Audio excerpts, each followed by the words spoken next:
Daniel Ricciardo is one of the most beloved drivers on the Formula One grid. He's brought the sport passion, energy, and some of the best late-breaking overtakes you'll ever see. Sometimes you just got to lick the stamp and send it. But the last few years have been a rollercoaster of emotions for the Australian. He was out of the sport, back in again, injured, recovered, not good enough, refound his form, just for Singapore to look like the unofficial end of his career. But why is it that Daniel Ricciardo is being kicked off the grid with 6 races still to come this season? I know that Ricciardo's situation at RB in 2024 has always been on a knife edge. It's felt like whenever Perez had a bad weekend at Red Bull, Ricciardo was set to replace him, and then when Daniel himself had a bad weekend, it would be him off the grid entirely. So we never really knew if he was going to be back at a top team or out of a job. But the whole Singapore weekend seems to have finally answered that question, because it had such a strange feeling around it from Ricciardo. Even without an official announcement from the teams, we still don't have an official announcement, just speculation, and Christian Horner even said,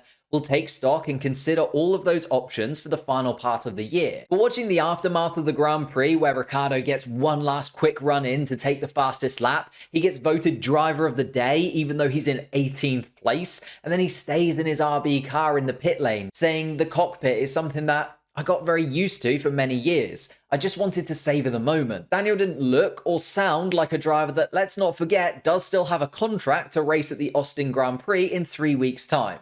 The interviewers, the drivers saying their goodbyes, even the RB team seeing off their driver and giving a guard of honour to a driver that hasn't officially been announced as leaving, all felt a little bit off. Like Daniel couldn't actually get the send-off that he deserved from the fans because he had to dance around questions all weekend, always being ambiguous in his answers, like, "I'm aware that it could be it." So why then, if it's still only a maybe as to if he's leaving, which is what the statements from everyone involved has said throughout the entire weekend, did Daniel stay behind after the Grand Prix for so long? Why did he have Lando Norris and Netflix come into the garages with him at RB, followed by Tsunoda and McKees, all of whom went in to see Daniel Ricciardo and came out without him one after another? And when Daniel did finally leave the paddock, he was all alone, the last man to leave the racetrack, and he was looking around, sort of taking it all in, and it felt like he was finally closing the door to Formula One. In his own words, over the weekend, I just tried to acknowledge a few things, as well as with myself, and I think acknowledged also why I came back into the sport. But that does pose the question, why now, with 6 races to go in the season? This isn't a repeat of the Nick de Vries situation. Looking at Daniel Ricciardo's finishing positions compared to his teammate Yuki Tsunoda, Daniel definitely hasn't had the best year possible, being comfortably beaten by his teammate in the early part of the season, where those points were more readily available to the RB team, outside of an incredible Miami sprint, did put Daniel Ricciardo quite far adrift of Tsunoda in the championship. But post-Canada, it has been a lot closer between the two teammates, with Daniel Ricciardo scoring points on 3 occasions, where Yuki Tsunoda has only scored points once, dragging the head-to-head between them back to almost equal. Although that still hasn't been enough for the Red Bull higher-ups to see that Daniel Ricciardo is fast enough and consistent enough to replace Sergio Perez. Horner discussed the Australian season by saying Daniel was our banker for if Sergio were to drop the ball. And Daniel's had a reasonable season, but it hasn't been a stellar year. So the dream of being the Perez replacement that Daniel has been chasing has never quite swung enough in his favour for Red Bull to pull the trigger. And Ricciardo admitted himself that his season hasn't been amazing and has been just fine.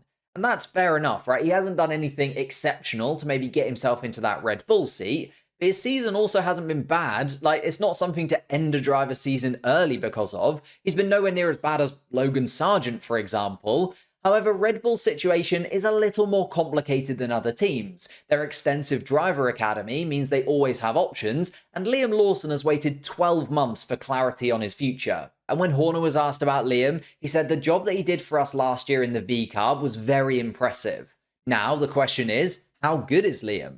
As you know, sometimes difficult decisions have to be made in order to get those answers. It was 1 year ago to the Grand Prix at Singapore where we saw Liam Lawson out-qualify all the other Red Bull powered cars and score points for AlphaTauri during his replacement role for Daniel Ricciardo, which then sprung him into contention for a full seat on the Formula One grid. He was one of the hottest prospects around, but Lawson still had a contract with Red Bull. However, that contract with Red Bull expires at the end of September, making him a free agent and able to talk to other teams about the future. And as much as there isn't really a seat for him on the Formula One grid elsewhere right now, Red Bull are looking at the entirety of their driver lineup from Verstappen down. And if they were to lose such a young, talented driver like Liam Lawson, it puts them in a very vulnerable place if Verstappen or Perez or Tsunoda ended up leaving the team. Horner backed this up when he said there's a bigger picture beyond Daniel. On top of the contractual situation, the other arguments for making the switch now are that if Liam Lawson is going to be in the car next year, he can use this gap in races to get up to speed for Austin, and although he may not be an instant upgrade on Ricciardo, he probably won't be too far off the pace, and he can use the 6 remaining races to prepare for next year, where he'll have a full season in the car, as well as the RB team getting a chance to fully integrate Lawson into the day-to-day of being a Formula 1 driver. As much as he's been behind the scenes at almost every race this year, actually pairing him with a race engineer and getting those little things ticked off in advance just make that transition into 2025 a lot easier for everyone. It does feel like the right time for Ricciardo to go, but going back to the way that it ended, I just wish we could have had the Singapore Grand Prix weekend as a real swan song for Daniel. For a driver that's had such an amazing and long Formula 1 career, starting back in 2011, over 250 race starts, 32 podiums, 8 Grand Prix victories. He was an all-or-nothing driver out on track, and I think just after he gave his all for us, it's a shame that Red Bull gave nothing back. He said of his career, in the end, if I came up a little short, I also can't be too hard on myself. I'm happy with the effort I put in, and I think for that, there's no sadness or feeling of regret or what could have been.